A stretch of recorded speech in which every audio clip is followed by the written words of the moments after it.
Mga ka-treasure hunter, may natagpuan akong kakaibang markers dito sa loob ng tunnel. May arrow, may letter F at isang oblong na bato. Ano kaya ang ibig sabihin nito? Sabihin ko lang tandaan ito ng isang nakatagong kayamanan.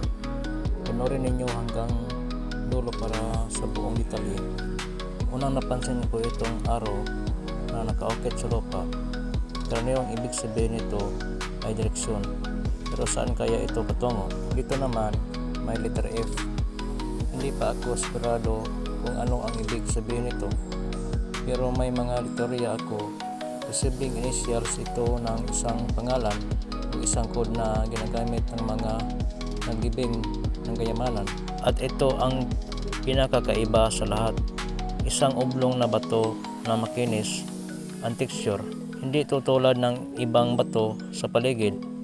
Sa ilang treasure hunting guides, ang mga ganitong klaseng bato ay ginagamit bilang palatandaan na may itinagong kayamanan malapit dito. Mukhang misteryoso at parang may glow talaga. Ano sa tingin nyo? Totoo kaya itong marker o natural lang ito? Kung may alam kayo tungkol dito, i-comment nyo sa baba.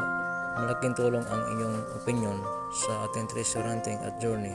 At kung gusto niyo pang makita iba ko pang natuklasan, huwag kalimutang mag-subscribe at i-follow ako para sa susunod na update.